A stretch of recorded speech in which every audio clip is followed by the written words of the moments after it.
हैरान हूं कि जितनी निर्लज्जता से अरविंद केजरीवाल ने ये पक्ष कोर्ट में रखा कि जी मेरी शर्तों पर मेरी पूछताछ हो। इस देश में कानून का शासन है और ये कानून सबके लिए बराबर है, चाहे वो भारत का या दिल्ली का कोई साधारण नागरिक हो या दिल्ली के भ्रष्ट मुख्यमंत्री हो। और मैं तो धन्यवाद करना चाहता हूँ माननीय कोर्ट को, कल भी और आज भी उन्होंने स्पष्ट किया कि कोई भी व्यक्ति कानून से ऊपर नहीं है। आपको जांच के सामने जाना होगा, अपने तथ्य रखने होंगे। और मैं कोशिश करता हूँ, मतलब मेरी इच्छा है ये कि अरविंद केजरीवाल अब कम से कम बहानेबाजी नौटंकी बंद करें और जांच का सामना करें। ये भी है कि वो लोकसभा चुनाव के बाद देखिए मैं हैरान हूँ ना, ये प्लीज सुन के हैरान हूँ। अगर हर अपराधी या हर आरोपी अपनी तरफ से कोर्ट को या सुझाव देने लगेगा जांच एजेंसी को कि मेरे को तो ये सुविधा लगती है, तो इस तरह से तो कानून काम नहीं कर सकता। आप देश में अराजकता फैलाना चाहते हैं, आप तो नया एक रास्ता खोल रहे हैं ऐसे आरोपी अपराधियों के लिए कि देखो इतने टाइम तक हम कानून के साथ खेल सकते हैं। मैं तो माननीय न्यायालय का आभार प्रकट करता हूं कि उन्होंने स्थिति स्पष्ट की कि इस देश में कानून का शासन है, अरविंद केजरीवाल को उसका पालन करना पड़ेगा। केजरीवाल पकड़े गए हैं और चोर मचाए शोर।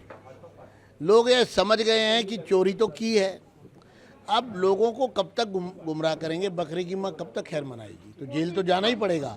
आज हाई कोर्ट के फैसले से लोगों को सारे भ्रम दूर हो गए हैं।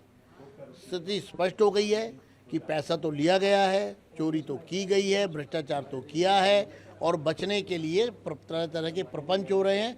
हाई कोर्ट के फैसले के बाद अब केजरीवाल जी के पास कोई रास्ता नहीं बचा है।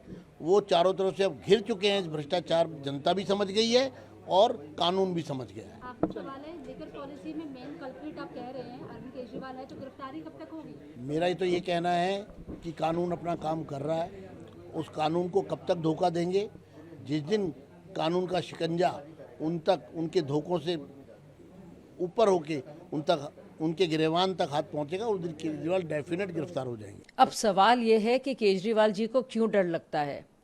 उनको भी अंदाज़ा है कि वो पूरी तरह से संलिप्त रहे हैं और इतने बड़े घोटाले में उनका बाकायदा हाथ है। ना सिर्फ ये, दिल्ली जल बोर्ड की तरफ से भी और वहाँ पे भी एनकेजी कंपनी को जो उन्होंने टेंडर दिया है उसमें भी गड़बड़ घोटाले का मामला सामने दिख रहा है।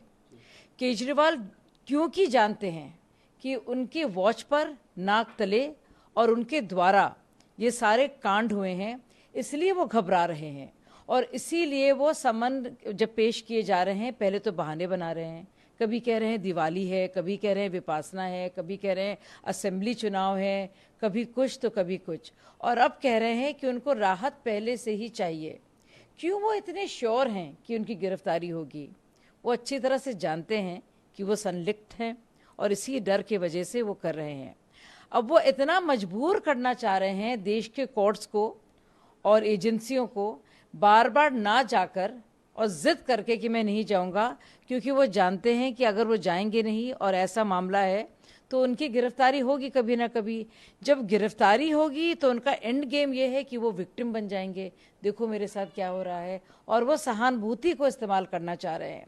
उनके दिमाग में क्या कुछ चल रहा है उनको लगता है लोग समझ नहीं पा रहे हैं, लेकिन सब जानते हैं ये पूरी जो नौटंकी हो रही है वो क्यों हो रही है।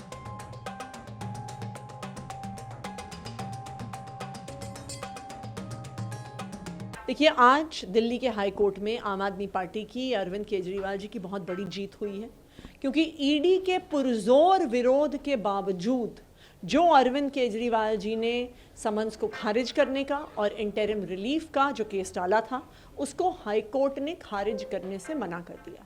कई घंटों तक ईडी के वकील वहाँ पे खड़े हुए लड़ते रहे कि इस एप्लीकेशन को खारिज किया जाए, इस केस को खारिज किया जाए, यहाँ तक कि वो ईडी से कागजात भी लेके आए, तथा कथित सबूत भी लेके आए, लेकिन उसके बावजूद दिल्ली हाई कोर्ट ने इस एप्लीकेशन को खारिज करने से मना कर दिया।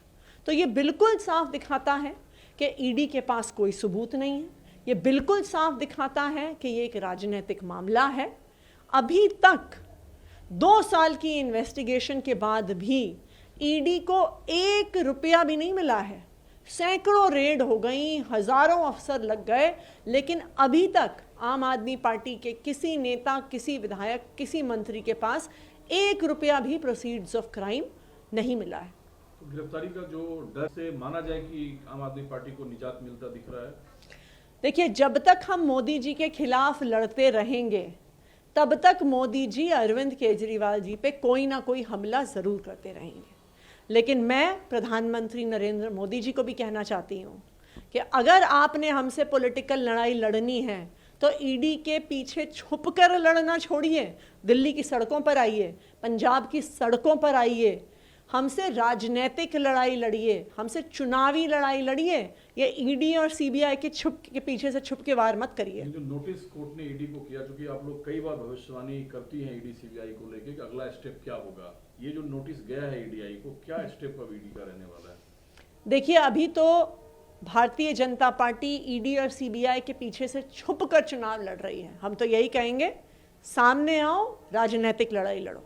देखिए, बिल्कुल भी नहीं। हमारे लिए ये राहत की बात है कि जो ईडी पिछले 2 साल से हमारे किसी भी नेता के यहाँ से एक चवन्नी नहीं निकाल पाई, एक चवन्नी की रिकवरी नहीं हुई हमारे किसी भी नेता से। जो एक पीएमएलए के केस में प्रोसीड्स ऑफ क्राइम का एक बहुत महत्वपूर्ण अंग होता है, वो हमारे किसी नेता के यहाँ से नहीं मिला।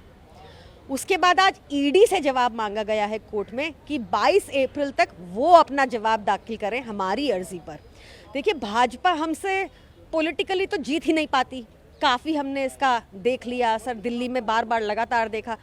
तो अब वो अपनी पॉलिटिकल अपना एक विंग, अपना बेस्ट सहयोगी, अपना बेस्ट एलाय ईडी को सारे विपक्षी नेताओं के पीछे छोड़ती है और हमारे पीछे तो खासा पड़ी है। पर भाजपा अपने मंसूबों में कामयाब नहीं होगी क्योंकि मामला अब कोर्ट में पेंडिंग है और ईडी को जवाब अब कोर्ट को देना होगा।